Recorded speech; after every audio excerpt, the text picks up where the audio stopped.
হযরত ফাতেমা উহুদের ময়দানের দিকে দৌড়ায়, আরেকজন মহিলা উহুদের ময়দানের দিকে দৌড়ায়, উহুদের ময়দানের দিকে আওলাকে সে পাগল নিবেশে দৌড়ায়। সাহাবীরা জিজ্ঞাসা করেন, মহিলা গো কোথায় যাও? উহুদের ময়দানে যাই, গিয়ে লাভ নাই, তোমার আব্বা যে এসেছিলেন তিনি তো শহীদ হয়ে গেছেন। মহিলা থামে না, আরো পাগলের মতো দৌড়ায়। ও মহিলা, চোখের পানি ছেড়ে ছেড়ে দিয়া কোথায় দৌড়াও?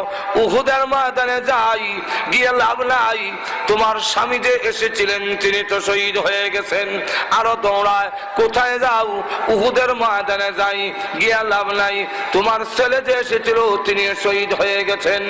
এবার মহিলা ডাকতে বলে, রে সাহাবীরা, আব্বা শহীদ হয়েছে সংবাদ পেয়েছি, স্বামী শহীদ হয়েছে সংবাদ পেয়েছি, আমার সন্তান শহীদ হয়েছে সংবাদ পেয়েছি, কে শহীদ হইল না হইল সেটা জানতে চাই না, আগে সংবাদ দাও উহুদের ময়দানে দ্বীনের নবী এখনো জিন্দা আছেনি। চিন্তা করেন, আশিকের রাসূল কারে কয়? আল্লাহর নবী গর্তের ভেতরে থাকা মুনাফিকের সর্দার আব্দুল্লাহ ইবনে উবাই ইবনে সালুল ডাক দিয়ে বলে, মুসলমানেরা রে, আসো আমার সাথে, মক্কার কাফিরদের সাথে আমার ভালো সম্পর্ক আছে, চলো তাদের সাথে আমরা আবার এক হয়ে যাই। মুহাম্মদ নাই আর তোমরা ইসলাম দিয়ে কি করবে? সঙ্গে সঙ্গে আল্লাহ রাব্বুল আলামিন আয়াত নাযিল করেছেন উহুদের পাহাড়ের ওই পাথরের আড়ালে, ওয়ামা মুহাম্মাদুন ইল্লা রাসূল قد خلت من قبله الرسل আফা ইম্মাতা আও কুতিলা انقلبتم على আকাবিকুম। মুহাম্মদ সাল্লাল্লাহু আলাইহি সাল্লাম তো রাসূল মাত্র, এছাড়া আর কিছুই না। আমার নবী দুনিয়াতে আসার আরো আগে বহু নবী এসেছিলেন, কাদ খালাত আয় কাদ মাজাত, বহু নবী এসেছিলেন, তারা বিদায় হয়েছেন। যদি এমন হয়ে যায়, আল্লাহ না করুন, আফা ইম্মাতা আও কুতিলান কলাবতুম, আমার নবী যদি তিনি পৃথিবীর থেকে বিদায় হয়ে যান অথবা তিনি নিহত হয়ে যান, এরপরে কি তোমরা আমার ইসলাম ধর্ম ছেড়ে দিবে? সকলই মরণশীল, আমার নবীও তো একদিন পৃথিবী থেকে বিদায় হবেন। জোরে কোন ঠিক না? ঠিক না? এই জন্য বলতেছিলাম, আল্লাহর নবী বিশ্ব নবী রাহমাতুল লিল আলামিন গর্তের ভিতর থেকে বের হয়েছেন। আয়াত যখন নাযিল হয়েছে পাথরে উঠবেন, কিন্তু নবীজি শরীর দুর্বল, উঠতে পারেন না। আবু তালহা, ওই আবু তালহা যার পিঠের মধ্যে 80 থেকে 99টা তীরের জখম লেগে আছে, ওই আবু তালহা ডাকতে, হুজুর আপনি পাথরে উঠতে কষ্ট হয় গো, আমি আবু তালহা শুয়ে পড়লাম, আমার কাঁধে পাড়া দিন, আমি পাথরে উঠাইয়া দেই। আর জোরে কন্যা আবু তালহা শুয়ে পড়েছে, নবীজি তার কাঁধে পাড়া দিয়া ওই পাথরে যখন উঠলেন, আর উঠে ডাক দিয়া বলেন, সাহাবীরা রে, বিশৃঙ্খল হইও না, তোমরা বিচ্ছিন্ন হইও না, আমি নবী শহীদ হই নাই, এখনো তোমাদের মাঝে জিন্দা আছি। আল্লাহ কোরআনে বলে, ওর রাসূলু ইয়াদউকুম ফি উখরাকুম, রাসূল তোমাদেরকে পিছন থেকে আহ্বান করতেছে। নেই যাই মাত্র নবীজির আওয়াজ সাহাবীদের কারো কারো কানে গেল, এমনি ডাক দিল, তোমরা কারা গো, কে কোথায় আছো, তাড়াতাড়ি আসো। ওই যে নবীজির আওয়াজ শোনা যায়, আল্লাহর নবী বিদায় হয় নাই, এখনো দেখা যায় পাহাড়ে জিন্দা দাঁড়াই রয়েছে। সব সাহাবীরা জমা হইলেন, আল্লাহর নবী শোনাবিক বললেন, আয়াতগুলো বলবো পরে, আগে শোনো আমার তালহা আমার প্রতি যেই ভালোবাসার প্রমাণ দেখিয়েছে, আশিকে রাসূলের যে দৃষ্টান্ত স্থাপন করেছে, এই জন্য আউজাবাত তালহা, আমার তালহার জন্য আল্লাহর তৈরি জান্নাত ওয়াজিব হয়ে গেছে। আমি বলতেছিলাম, প্রত্যেকেই মরণশীল, নবীও পৃথিবীর থেকে বিদায় হয়েছেন, আপনি আমিও দুনিয়ার থেকে বিদায় হওয়া লাগবে কি লাগবে না? আর একটু জোরে কও। ওই মরণের সময় যখন গনি আসবে, আল্লাহ রাব্বুল আলামিন বলেন, আমার বাহিনী এমন বাহিনী, এমন শক্তিশালী, তার কাছ থেকে কেউ ছিনাইয়া নিবে এই ক্ষমতা কারো নাই। আর তো জোরে কান্না। আল্লাহ রাব্বুল আলামিনের বাহিনী কে পরিমাণ বাহিনী আল্লাহ ছাড়া কেউ জানেন না। আল্লাহর সৈন্যের সংখ্যা আল্লাহ রসুল বলেন ছোট ফেরেশতা আল্লাহর একবারে ছোট বাহিনী। আমরা তো র্যাব, আর্মি, বিডিআর এইগুলো আছে, পুলিশ আছে, হাতটা দেয় না, গুরুত্ব দেয় না, শরীরের শক্তি বেশি, কিন্তু ইয়ার পরও পুলিশের চাইতে বিডিআর এর পাওয়ার বেশি দেওয়া, বিডিআর এর চাইতে আর্মির পাওয়ার বেশি দেওয়া, আর্মির চাইতে র্যাবের পাওয়ার বেশি দেওয়া। কিন্তু আল্লাহ রাব্বুল আলামিনের বাহিনী আল্লাহর নবী বলেন ছোট ফেরেশতা যে তার কানের লতি থেকে কাট পর্যন্ত মাঝখানের পাকটা হবে 700 বছরের রাস্তা। একটু জোরে কন্যা। বড় ফেরেশতা কত বড় হবে, জাহান্নামের ফেরেশতা না তারা কত বড়। বড় ফেরেশতা একজনের নাম হলো মালিক ফেরেশতা। মালিক ফেরেশতা কত বড় হবে, ফেরেশতোं का अजीब हालात এই কিতাবের মধ্যে লেখেন জাহান্নামীদের সংখ্যা যত হবে জিন এবং মানুষ মিলাইয়া তত সংখ্যা ওই ফেরেশতার 2 হাতে আঙ্গুল হবে। আর তো জোরে কন্যা। আঙ্গুল হবে ততটা। চিন্তা করছেন কি পরিমাণ আঙ্গুল? এক একজনকে একটা আঙ্গুল দিয়া ধরবে, ছুটবার মতো ক্ষমতা নেই। যখন ধরবে জাহান্নামীরাও এমন থাকবে না, আকৃতি পরিবর্তন হয়ে যাবে, নিচের টুট। আল্লাহর নবী হাদিস শরীফের মধ্যে বলেন জাহান্নামীদের কানের লতি থেকে কাট পর্যন্ত এই মাঝখানের গ্যাপটা হবে, মাঝখানের গ্যাপটা মক্কা মদিনার মাঝখানের সমান, অর্থাৎ 250 মাইল, 450 কিলোমিটার। থানবী রাহমাতুল্লাহ ওনার কিতাবে লেখেন নিচের টুট 90 গজ নিচের দিকে, উপরের টুটটা 90 গজ উপর দিকে উঠে যাবে, দাঁতগুলো বের হয়ে থাকবে, দাঁতগুলো হবে উহুদ পাহাড়ের টিলার সমান এক একটা দাঁত।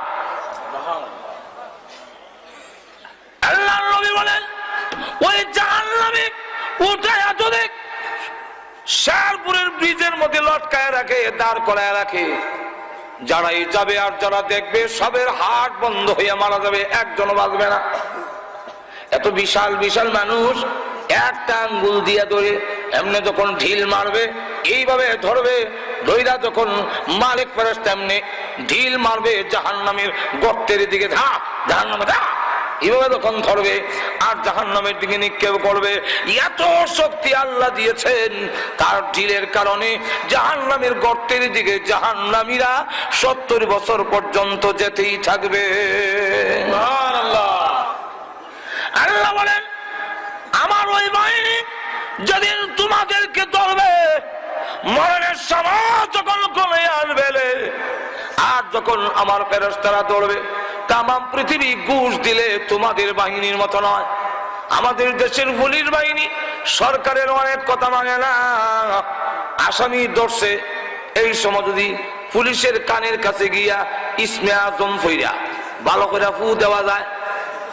ইসমে আজম বুঝছেন কি? টাকা টাকা যেরকম ঠিক কিনা কানের কাছে বলা যায় আসামি ছেড়ে দিয়া সরকারে বুঝায় গেছিলাম সামান্য লেগে হেরে লাগাল হয়েছি না, এমন ঘটনা আসেনি। আবার যদি সরকারি দলের কোন অপরাধীকে ধরে এমনি মন্ত্রী দিয়া টেলিফোন করায়, ও বালাগঞ্জের দারোগা সাহেব ছেড়ে দিন ছেড়ে দিন। স্যার ছাড়তাম কেমনে? তার যন্ত্রণার সুরে এলাকাবাসী অতিষ্ঠ। এমনি মন্ত্রী আর বাংলা কয় না, ইংলিশ কয় this is my order, this is my order. Water না বেটা, ওয়াটার মানে পানি। যেই মাত্র বলেছে এমনি ছেড়ে দেয়, জি স্যার ছেড়ে দিচ্ছি। অথবা আপনাদের এলাকার একটা লোক যদি ধরে আর এলাকাবাসী লাঠি সোলা লইয়া সব যদি পুলিশে দাওয়া করে, পুলিশ আসামি চাইরা জুতা মোজা ফালাইয়া উঠা দৌড় দেয়। জোরে কোন ঠিক কিনা? আল্লাহ বলেন তোমার মরণের সময় আমার বাহিনী যখন তোমাকে পাকড়াও করবে তামাম পৃথিবী দিল ঘুষ দিল ছাড়বে না। অপরদিকে দিস ইজ মাই অর্ডার বলার মতো কারো ক্ষমতা নাই। তামাম পৃথিবীর মানুষ যদি ঐক্যবদ্ধ হয়ে আসে লাঠি সুটা নিয়া তোমাকে তাদের হাত থেকে ছাড়াবার ক্ষমতা পৃথিবীর কারো নাই। একটু জোরে কর না। আল্লাহ তাই কোরআনে বলে, অসুবিধা হইতেছে? অসুবিধা হইতেছে নি?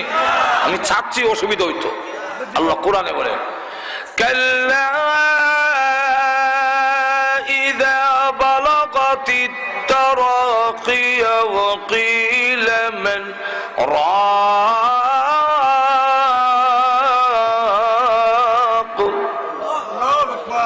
যেদিন ফেরেশতারা তোমাকে ধরে রোজ যখন কণ্ঠনালীতে আসবে, ওই দিন বলবে কিলা মান রাক, বলা হবে কে বলবেন? লুকায়।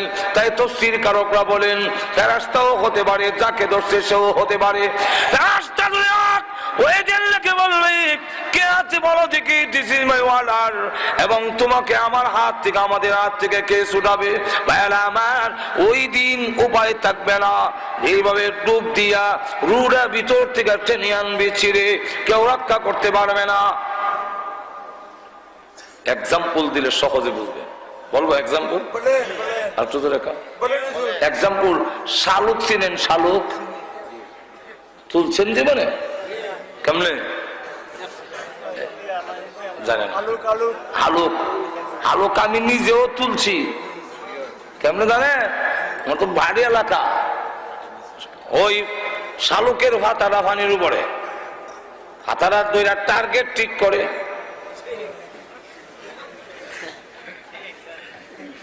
যেরকম ঠিক ডুব দিয়া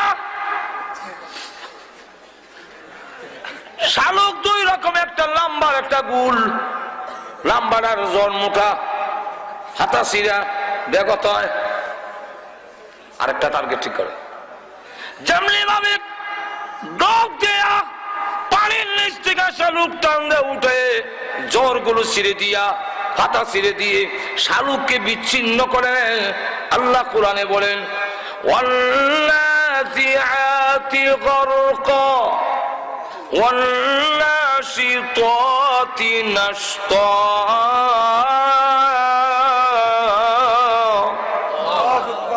নাজিআত শব্দের অর্থ হলো সজুরে টাননেওয়ালা, গারকুন শব্দের অর্থ হলো ডুব দেওয়া। ফেরেশতা ওই শালুকের মতো ডুব দিয়া যখন রোটাকে টানলে আনবে, আর তোমার হাতের পায়ের চোখের মাথার জিহ্বার সাথে যত লাইন তার ছিল সব যখন ছিঁড়ে দিবে, ওই দিন বলবে মজা কারে কয়, জোরে কোন ঠিক না? আল্লাহ রাব্বুল আলামিন বলেন ওই দিন এমন কষ্ট হবে, তামাম পৃথিবীর পানি তোমার মুখে ঢেলে দিলেও পিপাসা দূর হবে না। মানুষ যখন নাকি সবগুলো টানা শুরু করে, আম্মা জানা এসে বলেন বিশ্ব নবীর বেলায় আমার ধারণা ছিল আল্লাহর নবীর কোনো কষ্ট হবে না, কিন্তু যেদিন দেখলাম নবীজিকে চাদর দিয়ে আমরা ডেকে রেখেছি, হঠাৎ করে দেখি চাদরের ভিতরে নবী একটা হাত এইভাবে গোটায়, হাতটা আবার লম্বা করে, পা এইভাবে গোটায়, পা আবার লম্বা করে। এমন কেন শুরু করেছেন?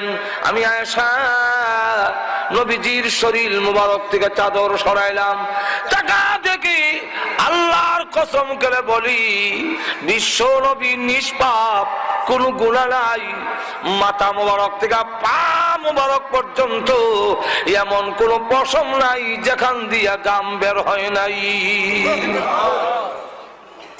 ভাইরা আমার, আপনারা বলতে পারেন নবী তো মাসুম, তো কেন কষ্ট হবে? আল্লাহ রাব্বুল আলামিন বলেন মরণের কষ্ট প্রত্যেকটা প্রাণীর হবে, কুল্লু নাফসিন যায়িকাতুল মাউত। আচ্ছা বলুন তো দেখি গরু ছাগলের কোনো গুনাহ আসেনি? হাঁস মুরগি মুরগের গলা কাটলে এইভাবে লাফাইতে আরম্ভ করে কিনা? কেন করে? করে গরু জবা করলে 2-4 জন ধরে রাখা যায় না, মাঝুর এখন ঠিক কিনা? মহিষ বাস বুঝলে একটু ধরতে কেন এমন করে? মহিষের কোনো গুনাহ নাই, গরুর কোনো গুনাহ নাই। গরু জবাই করলে মরণের কষ্ট হয়, মহিষের কষ্ট হয়। গুনাহ আর সওয়াব বুঝি না, মরণের সময় জান বের করতে প্রত্যেকের কষ্ট হবে। আল্লাহ রাব্বুল আলামিন বলেন, সেই মরণ যদি তোমার ভালো হন লাগে, আমি আল্লাহর বিধান মানব। আল্লাহর নবীকে বলেন, আম্মা জান আয়েশা রাদিয়াল্লাহু আনহা, ওগো নবীজি, মুমিনের কি মরণের কষ্ট হবে? আল্লাহর নবী বলেন, আয়েশা, মুমিনের মরণের কষ্ট হবে। আম্মা জান আয়েশা বলেন, ওগো নবীজি, মুমিনের যদি মরণের কষ্ট হয় তাহলে মুমিনের ইজ্জত রইল কোথায়? আল্লাহর নবী ডাক দেন, আয়েশা, মুমিনের মরণের কষ্ট কষ্ট থাকবে না গো, কষ্টগুলো সব আনন্দের হয়ে যাবে। কষ্ট কষ্ট থাকবে না। কয়েকটা এক্সাম্পল দিলে সহজে বুঝে ফেলবে, সময় কম, বেশি এক্সাম্পল দেওয়ার টাইম নাই। সুন্নত করাইতে দেখছেন তো খতনা,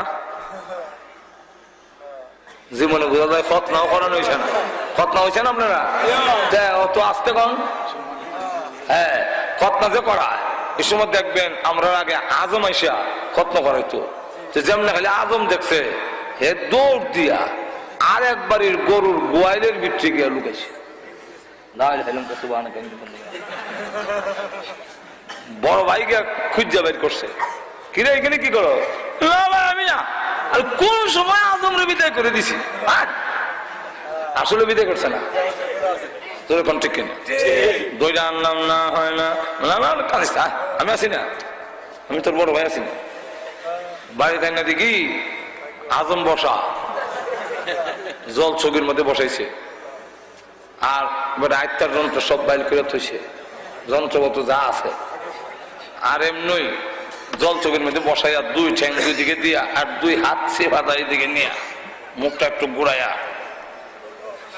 যেরকম ঠিক কিনা দর্শে কি আজরাইলের লাগা লড়তে দেয় না। যিনি দর্শেন উনি কি দুশ্মন? আচ্ছা ধরে কন আপন, কিন্তু দর্শে কেন? আমার কাজটা আসান হওয়ার জন্য। ঠিক তেমনি ভাবে রহমতের ফেরেশতা মুমিনকে ধরবে। কেন ধরবে? তার রুটা আসানের সাথে বের করার জন্য। এমনি দেখবেন এখনো কিন্তু দর্শি হে চিৎকার দেওয়ার কারণ হলো যন্ত্র দেখা এর যন্ত্রণা শুরু হয়ে গেছে। মঞ্জুরে কন্ট্রিক কেনে যন্ত্র দেখা এখনো দর্শি না। ঠিক তেমনি ভাবে মুমিন যখন খালি ফেরেশতা দেখে দর্ব বাইচা লইছে, আজরাইল দেখছে, তখন দেখবেন কিচ্ছু কথা কয় না, কিন্তু করে এরকম করে ফেলে। এই যন্ত্র দেখে তার যন্ত্রণা শুরু হয়েছে। মা ঘর থেকে ডাক দেখা, কিরে আমার ছেলেরা তোরা মানি লিবে, আসলে কে ছাড়তো না, যেরকম ঠিক কিনা না।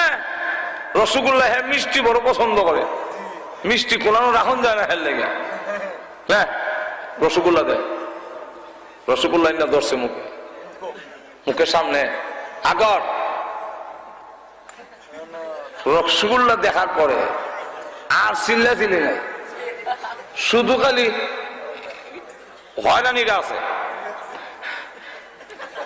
এটা আছে এটা এগুলা নাই। কেন? এটা রসগোল্লার দিকে তার খেয়াল চলে গেছে, এখন তার যন্ত্রের দিকে খেয়াল নাই। এখন ঠিক কিনা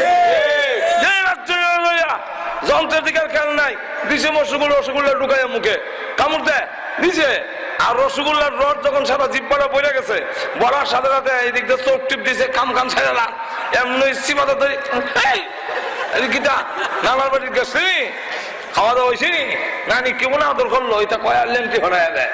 পরে জায়গায় কেমন কষ্ট হয়েছে রে, ফিবরার কামড়ের লাগান তার হয়েছে, ফিবরার কামড় মাথা কাটতে লাগছে, তোর ফিবরার কামড় কি হয়? জোরে কোন ঠিক কিনা একদম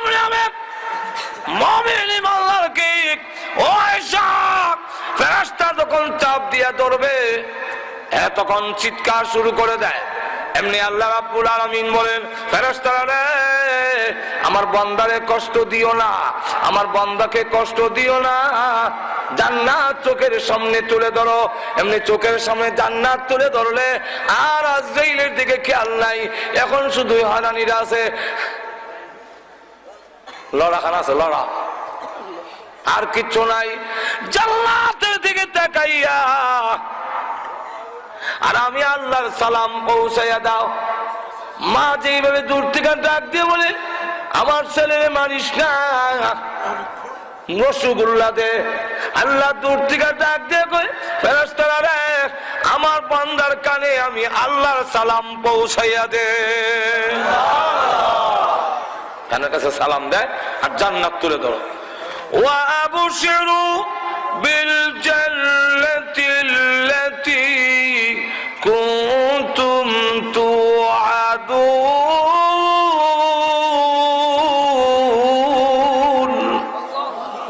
জান্নাত চোখের সামনে তুলে ধরো, জান্নাতের দিকে তাকাইয়া আল্লাহর সালাম পাইয়া ও আয়েশা মুমিনের মরণের কষ্ট কষ্ট থাকবে না, সম্পূর্ণ আনন্দের হয়ে যাবে। পৃথিবীর থেকে বিদায় হয়ে গেলে রুই বের করা হলো, মৃত্যু একদিন সকলের গ্রহণ করিতেই করিতেই মারা যাওয়ার পরে শেষ হয়ে গেলেন, দেহটা নিয়ে এখন কবরে রাখা হয়। যেরকম ঠিক কবরের আযাব যে হবে এর মধ্যে কোনো সন্দেহ আসেনি। আরো জোরে কোন আল্লাহর নবী বলেন, কবরের আযাব থেকে যদি কেউ রেহাই পেত, আমার সাদ ইবনে মুআয রেহাই পেত, যার জানা যায় ৭০,০০০ রহমতের ফেরেশতা শরীক হয়েছে। সেই সাদ ইবনে মুআয কবরে রাখার পরে ওনার কবরের পাড় দাঁড়াইয়া বড় বুজুর্গ সাহাবী, ওনার ইতিহাস কইতে গেলে লম্বা হয়ে যাবে, ওই দিকে আমি যাব না। উনি যখন নাকি এইভাবে কবরে রাখা হইলো, রাখার সাথে সাথে দেখা যায় আল্লাহর নবী এটা শুরু করস করতে খাইবেন না, এই দেখি কি পাবো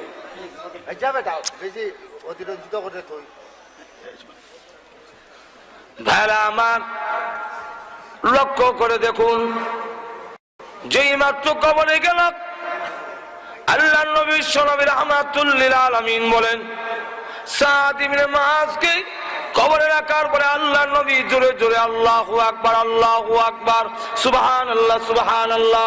হাদিস শরীফের মধ্যে এসেছে সাব্বাহা ওয়া কাব্বারা। সাহাবায়ে কেরামও জোরে জোরে বলেন সুবহানাল্লাহ, সুবহানাল্লাহ, আল্লাহু আকবার। নবীজি কাঁপতে আরম্ভ করলেন। আল্লাহর নবী ডাক দিয়ে বলেন, সাহাবীরা রাসূলকে জিজ্ঞাসা করেন, ইয়া রাসূলুল্লাহ, আল্লাহর নবী গো, আমরা তো না বুঝে সুবহানাল্লাহ, আল্লাহু আকবার বলেছি, আপনি কেন গো তার কবরের দিকে তাকাইয়া সুবহানাল্লাহ, আল্লাহু আকবার বললেন? ওগো নবীজি, আপনি কেন কাঁদতেছিলেন? আল্লাহর নবী বলেন, আমার সাদের কবরের দিকে তাকায়া দেখি দুইটা পার চোখে দেখা যায় না, এত দূরে গিয়েছে, সেখান থেকে এসে যখন চাপ দিবে দুইটা পার একত্রিত হয়ে যাবে, আর গুলো এইভাবে ঢুকে যাবে। এই কথা, এই অবস্থা দেখে আমি নবী তখন আল্লাহু আকবার বলতে লাগলাম, সুবহানাল্লাহ বলতে লাগলাম। আল্লাহ, আমার সাদের হাড়গুলো ভেঙে যাবে।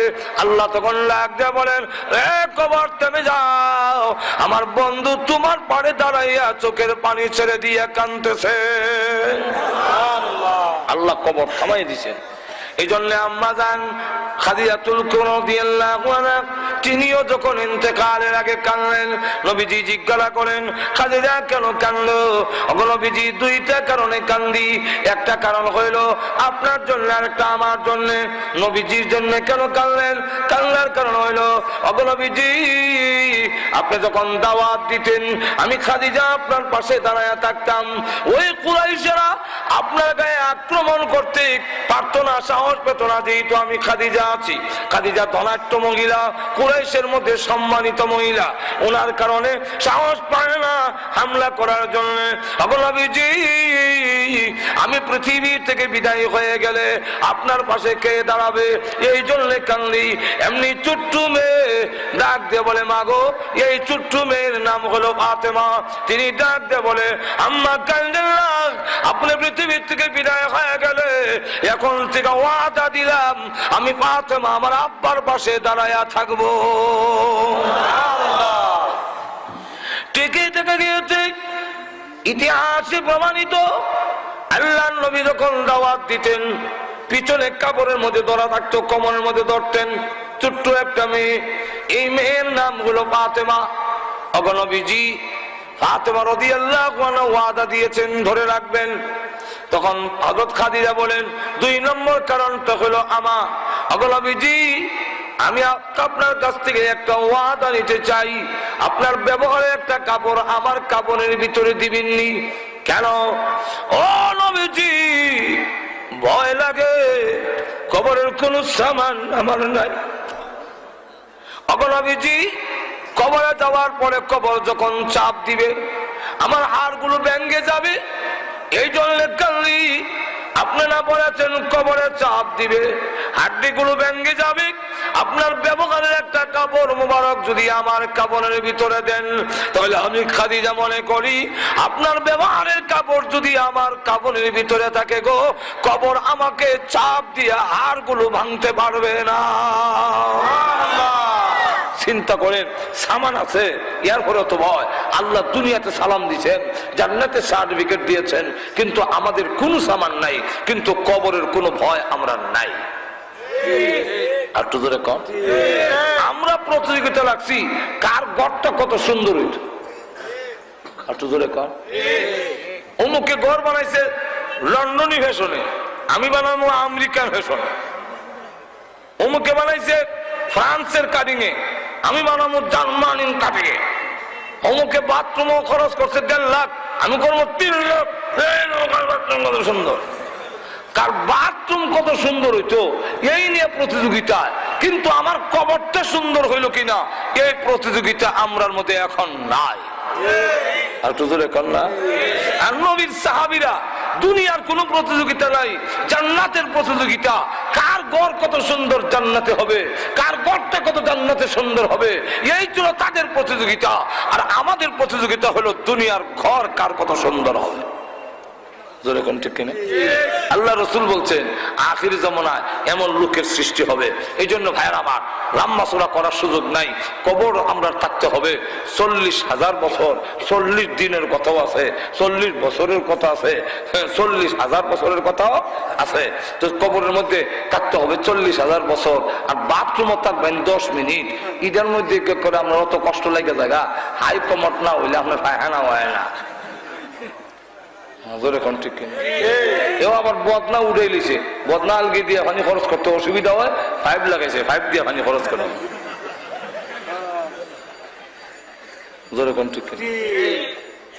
আল্লাহ, ও তো আরাম। গড় কতদিন থাকবে? নিশ্চয়তা নিশ্চয়তা। এক লোক জায়গায় বেটা এই কুশিয়ারা নদীতে কতদিন ধরে মাঝি করা হচ্ছে? 50 বছর হয়েছে। বছর বলে হ্যাঁ। বয়স কত? বলে 60। তো ও তো সকালে নদীতে এলি কেমনে? বলে আমার বাপ মাঝি আছে। উনি আসেনি? বলে না, মারা গেছে। কেমনে মরছে? ওই ঘূর্ণি জ্বর হয়েছিল আর কাল বৈশাখী ঝাপটা নৌকা ডুবে মারা গেছে। সুবহানাল্লাহ, অত বড় জালেম! তোর বাপ এই নদীতে মরলো, তুই আবার এই নৌকা তো? হ্যাঁ, আচ্ছা স্যার আসেনি? না, আমার আব্বু মারা গেছে। কই মারা গেছে? বলে আমরা পশ্চিমের ঘর। আচ্ছা, ঘরটা আসেনি? ও আছে তো। মাটিত মারা গেছে না খাট পালনে? বলে না, খাটে। আচ্ছা, খাটটা আসেনি? বলে আছে। লেপ তো সব? বলে আব্বা যদি ঘুমাই তৈরি আছে। বলে এখন কি করছেন? সাঙ্গ তুলে তুইছেন? না না, এখন আমি ঘুমাই, এখন আমি ঘুমাই। আব্বার বড় ছেলে হিসেবে আমারও দিছে। আব্বার খাটে আমি ঘুমাই,